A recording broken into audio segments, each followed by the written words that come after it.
Hi everyone and welcome. My name is Daisy and I'm a knitwear designer. On this channel, I talk about knitting, my designs, and all the creative processes around my work. I also talk about Ukraine, my heritage, and many other things. I'm recording this episode primarily for my Patreon and YouTube channel members who will get a primary access. So if you'd like to stay up to date, please consider joining me on Patreon or as a member of my YouTube channel. If you're watching this at a later date, please subscribe and enjoy the episode.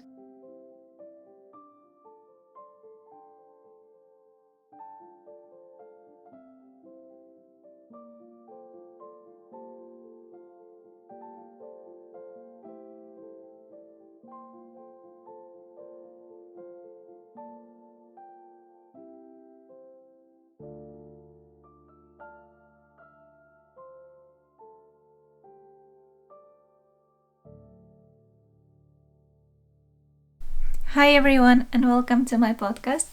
We are here together with Kati to welcome you. And I have a few things that I want to share with you and a little update. Not many things happened since we last talked, but there's been a few commitments that I made previously, so that kept me busy.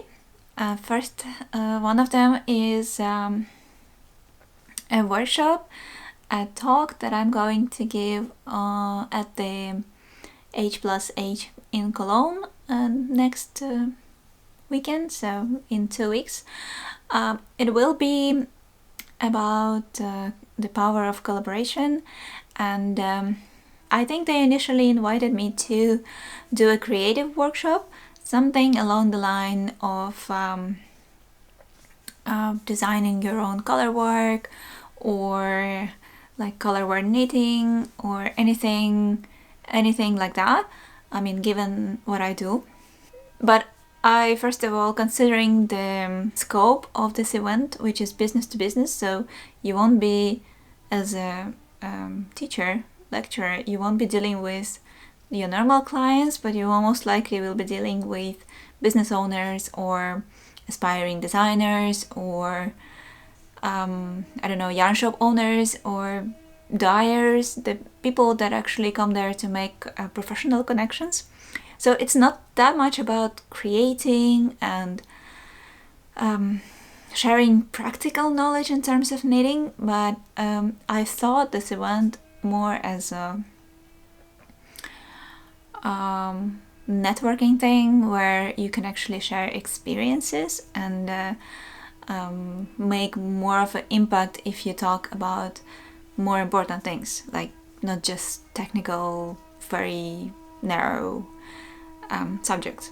So I made a counter offer and I said that I would like to speak about the power of collaboration, meaning that I'd like to talk about how knitwear designers, dyers, yarn shop owners, and yarn brands can work together in a smart way that will benefit all the parties.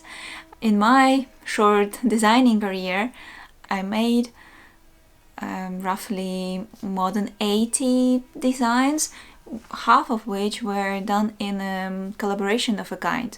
So it was either yarn support or some sort of publication where you also get yarn support.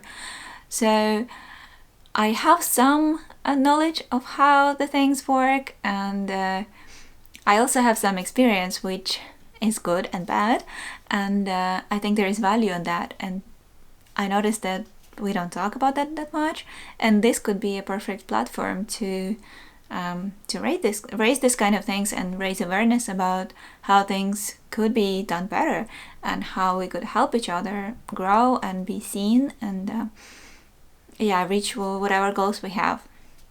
So I am a very anxious speaker. I am more introverted than extroverted, and for me it was a big challenge to accept this kind of offer, but also because I feel so passionately about it, about the topic, I feel like it's gonna be fine.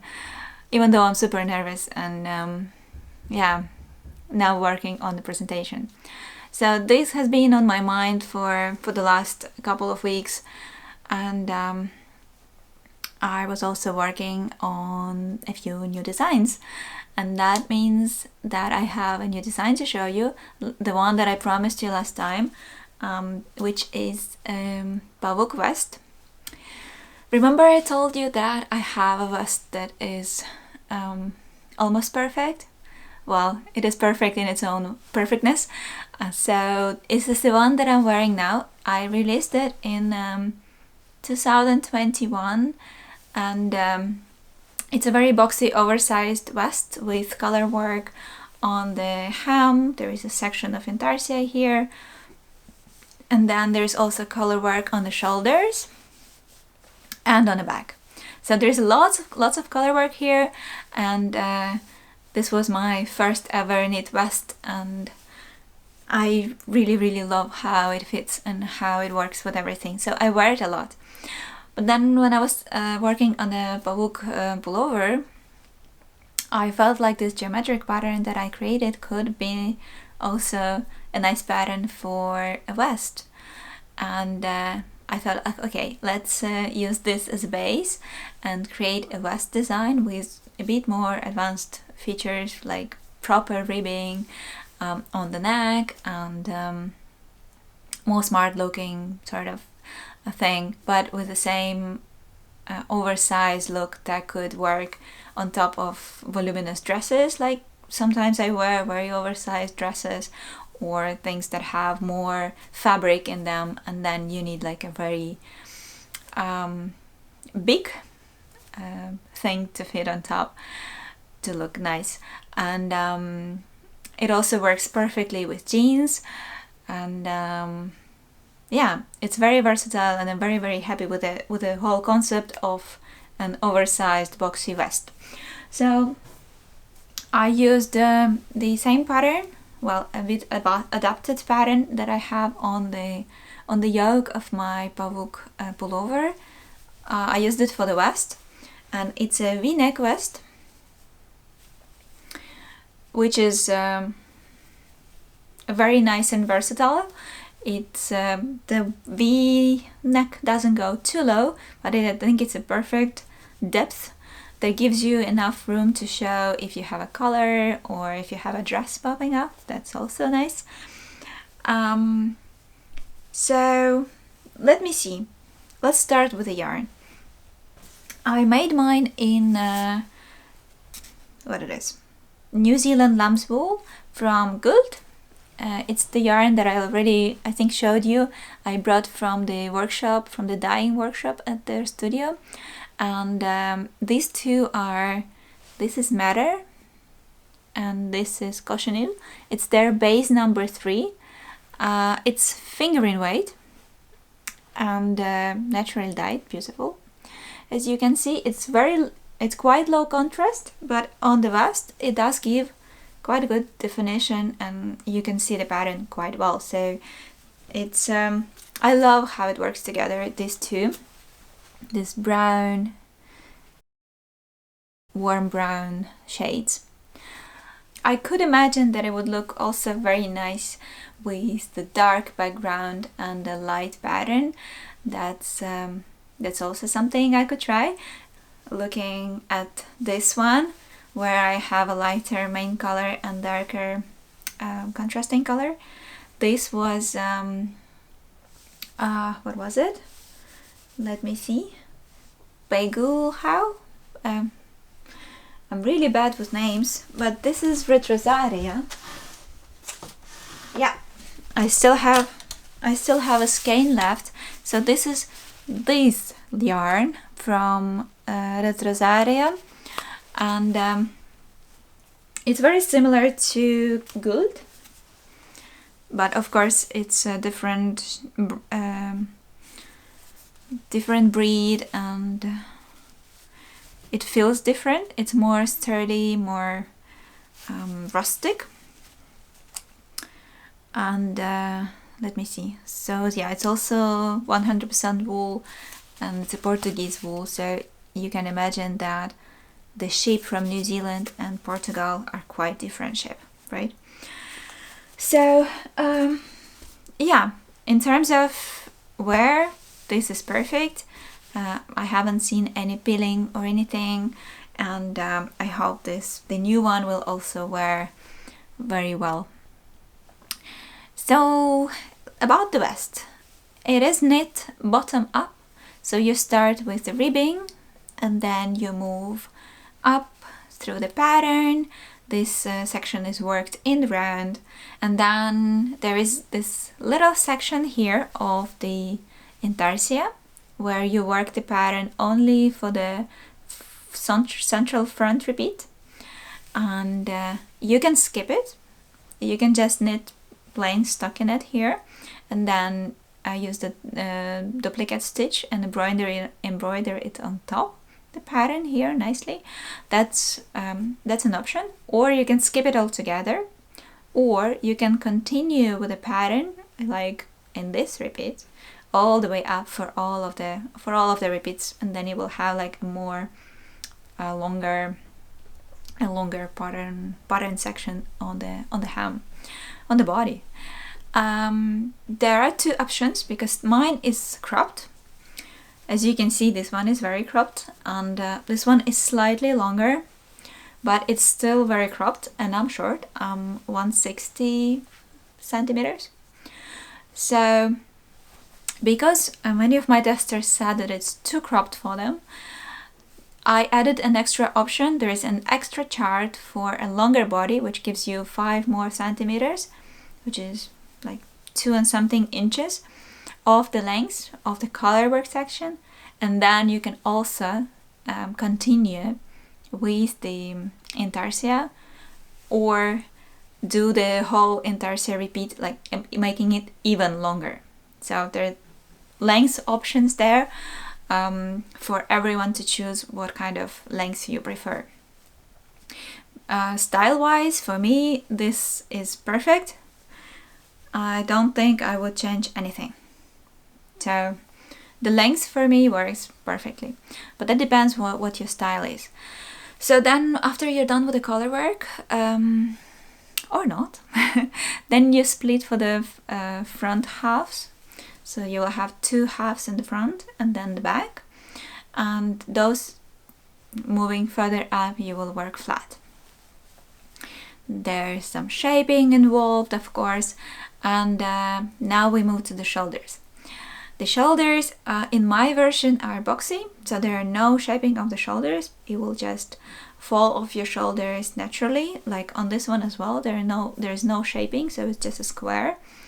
And somehow it does follow your body curves and it falls into where it should be. So it's the same with this one. I think it also looks very nice when you have like a wider sleeve and then the shoulder of the vest falling off and draping. I think that's also very nice, so it's not super fitted, and it gives you a nice drape in the shoulders. But there is also an option in the pattern to make a more sloped shoulder. There are shaping short rows in here in the shoulders, and then you can make it not as boxy but a bit more sloped. So that is also an option that is included in the pattern, and you can choose what you like better, a more boxy fit or a more, I don't know, feminine, more elegant maybe in a way, fit with the sloped shoulders. Yeah, and then the rest is easy. You join everything, you join the shoulders and you add the ribbing around the armholes and around the neck. I made a little video how to pick up the stitches around the armholes here, so you don't have to wonder. And what else? Oh, I also made a video on how to work the intarsia section, because you still keep working in the round without turning. So you work on the right side all the time, but you use a loop to work the intarsia section like from right to left all the time. So you use a loop to work the stitches on the what is it, odd or even rows, I don't remember right now, but essentially this is also worked in the round without turning your work like in a regular intarsia. So there is a tutorial for that, so you don't have to worry if that scares you or anything. Yeah, shall I show you how it looks?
Now, another thing that I've been working on is a new design in collaboration with Trasaria, and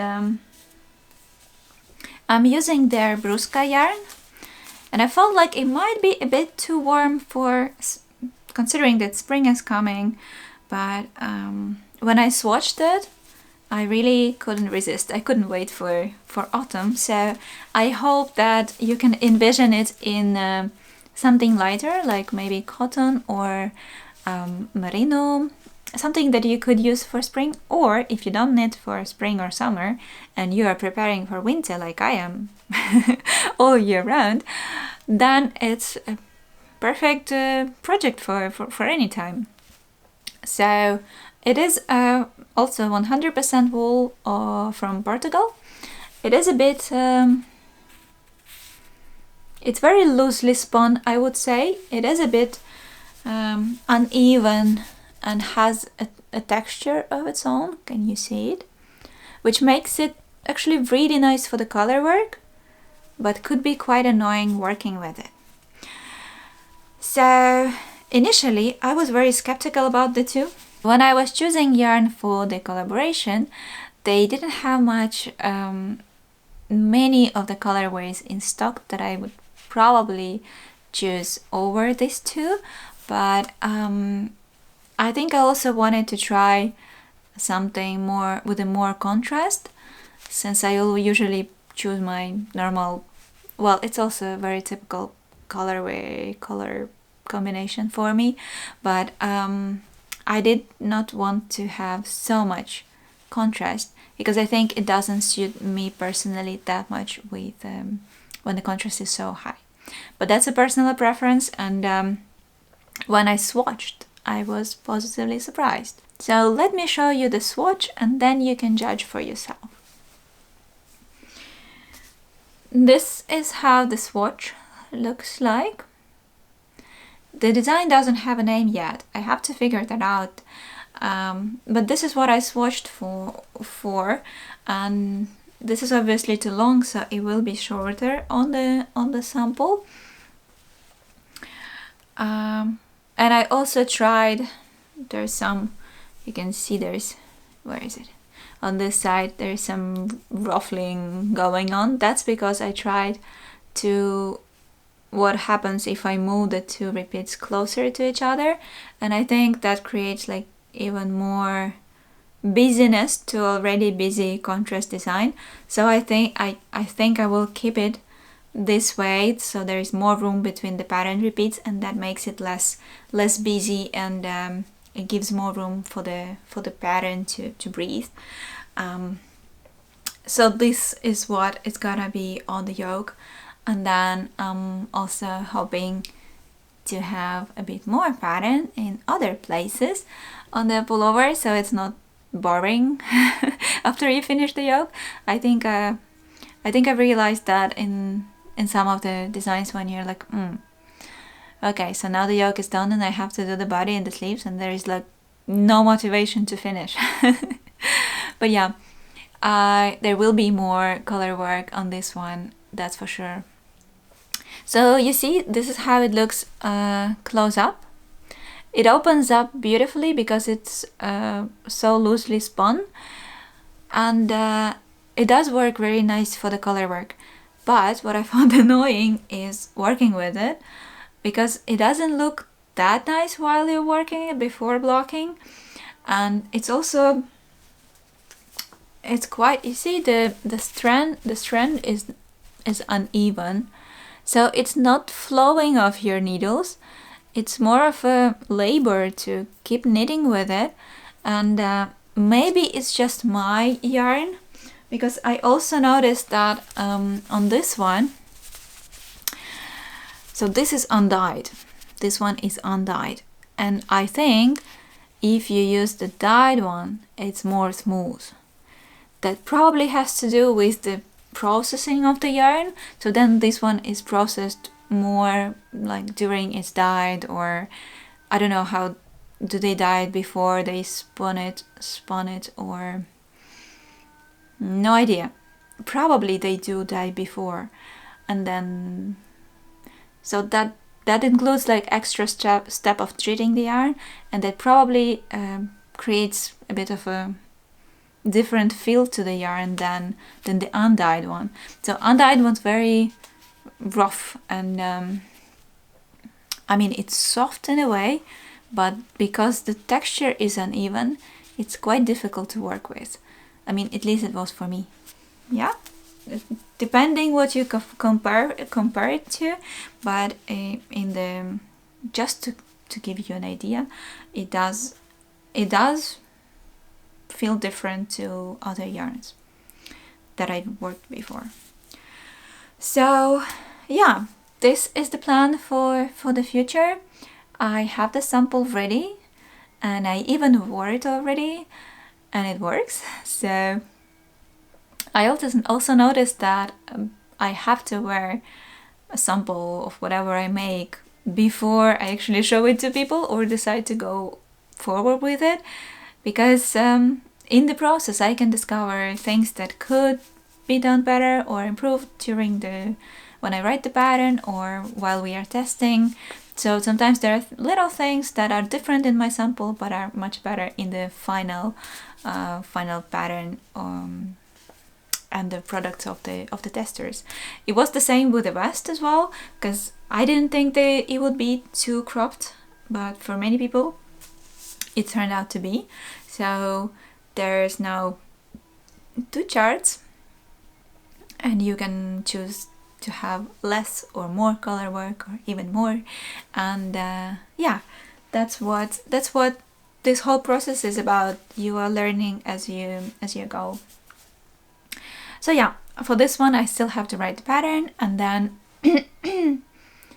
and then the usual, and then I can finally call for testers, and we will hopefully have it out in April or so. Yeah. What else? I have a little list of things that I wanted to tell you. I think I'm more or less done. This one will be a short one.